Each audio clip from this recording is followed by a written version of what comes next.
Good day there viewers, my name is Cliff and welcome to my channel called Vintage Time. Today we're going a little bit African with the theme with the Welo Opal. Some people call it the Welo Opal, others will call it the Welo Opal. Nonetheless, it comes out of Africa from Ethiopia. For me, this particular gem is the Jekyll and Hyde gem within the gem world.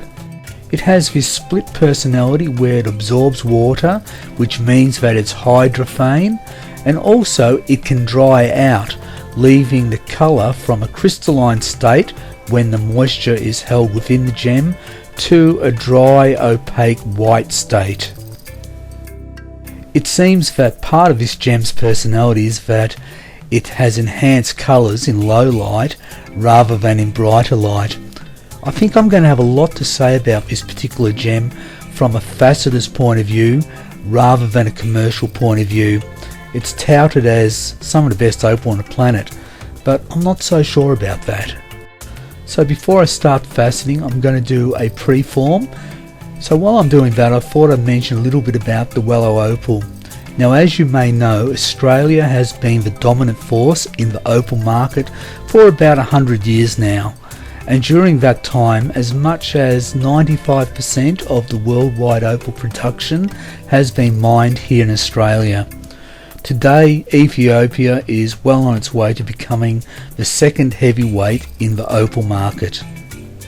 A small discovery in 1994 put Ethiopia on the worldwide opal map. This was followed by an important discovery in 2008 and then in 2013. Out of these three important discoveries, the most important discovery to date was made in the 2008 era, and that was near the town of Welo in the Welo province in the northern part of the country of Ethiopia. So let's get back to the preform, which is now complete, and as you can see, the gem is showing various colours. Because it's in its hydrophane state, that means that it's fully loaded with water, so that will change later on.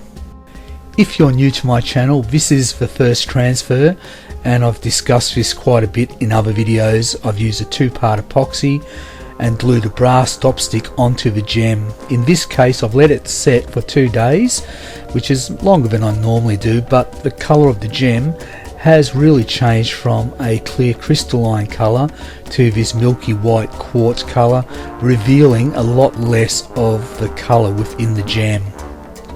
So here is the design that I'll be cutting the opal in, and I made this particular design quickly up on Gem Cut Studio. It's a basic step cut round, nothing too fancy, but this particular design would work well with quartz or topaz. So if anyone's interested, just email me and I can send you a PDF for it. My email will be in the about section or in the description. So to give you an idea of the cutting sequence, I've computer generated a 3D sequence. So we have the preform already on the dopstick. I'll be cutting the pavilion now, cutting the first 16 facets at 45 degrees. I'm using a 64 index wheel. The next 16 facets will be the girdle facets. I'll be cutting those down to depth.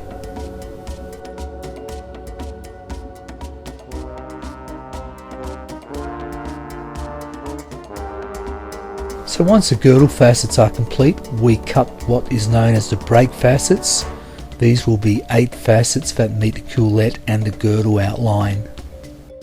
Now that the pavilion is complete, we move on to the crown, cutting 16 matching facets also down to depth, and this will form the girdle. Now depending on how thick or thin the girdle is, that is totally up to you. Once the 16 facets have been cut on the first tier, we move on to the second tier. As you can see here, this is where the second step cut occurs. You can cut that down to a certain depth also according to your taste, and finally the table, that can also be cut to a certain depth. So there we have it, nothing to it. Let's move on to faceting. So the next step is to round out this particular piece of opal. It has several divots on the outer perimeter of it.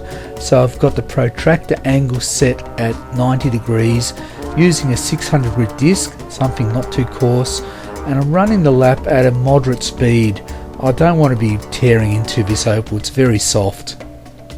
So finally I'm about to start rounding out this opal, and they say Welo opal has a hardness of 5.5 to 6.5 on the Mohs hardness scale.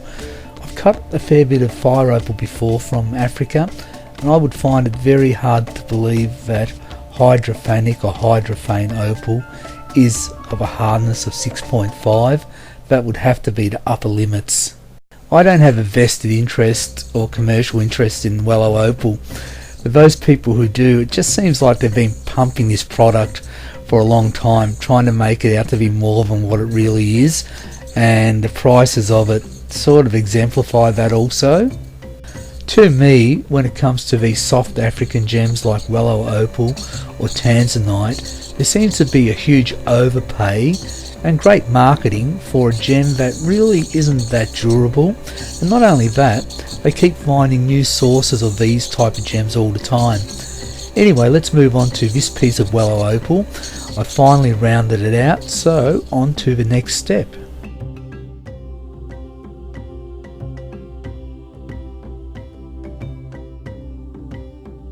So I have the protractor angle set at 45 degrees, and then I shall be cutting 16 facets, creating the first set of pavilion facets.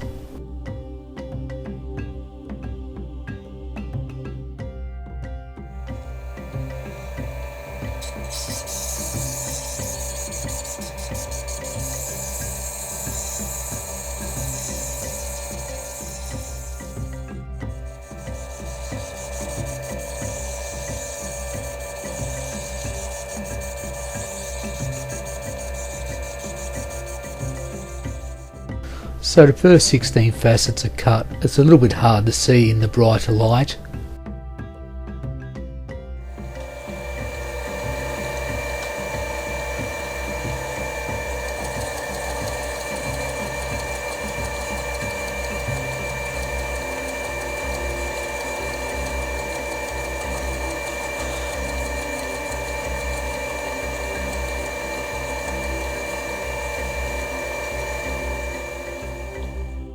So the girdle facets have now been cut alongside with the first set of pavilion facets, and as I said earlier, this particular opal seems to like dimmer light. As you can see, a little bit more colour coming through now. So I'm about to start polishing. Initially I did start using cerium oxide on a lucite lap, and I found that it was scratching too much. Now I've switched to the tin lap using this Herco valve oil, and it's just working beautifully. In the following scenes you'll see that I've polished all the pavilion and girdle facets, and it shows a lot better the colour in this more subdued lighting, and this is something I don't think I really like, because Australian opal sort of actually sparkles a lot better in natural light. And you'll notice on a lot of the YouTube videos that when they're cutting this Welo opal or when they're displaying it, it's always in darkness.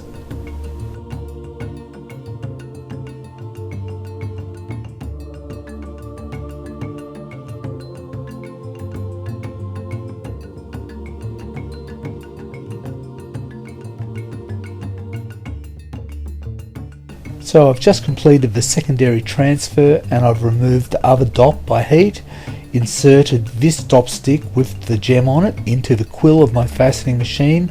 I've set the protractor arm at 47 degrees.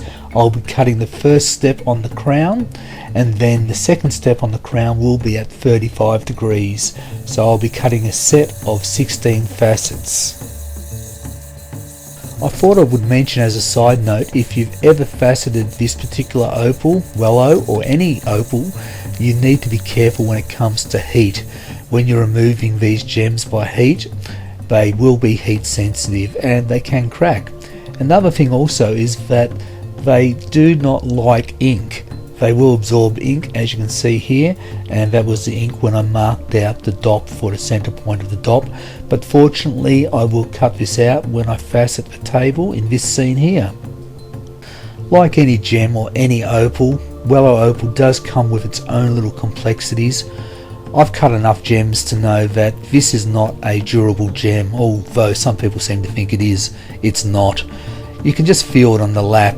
You know, every gem has its own story when you're cutting it, and this particular gem is a gem that would chip easy. It's very soft, which is a good thing because it cuts fast from a faceting point of view, but it's not durable. It has other issues, that it does absorb solvents and inks and dyes, so that is problematic. From a faceting point of view, it's very easy to cut and polish, about 3 out of 10. Having said that, Welo Opal certainly does have its good points. It's a lot more affordable than Australian opal, so for those people who enjoy buying opal, it can be had at a lot better prices.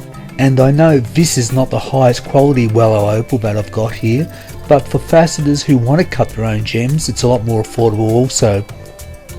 I personally enjoy the novelty factor, that it's hydrophane and it has that Jekyll and Hyde personality, where it has that translucent state with the colours in it and then can change to a more milky state. It definitely is an evening gem. So in closing, don't forget about the final reveal, where you actually get to see this gem both in its translucent state and when it's fully dried out. So until next time everybody, it's been a pleasure that you could join me again, and take care of yourselves. It's bye for now.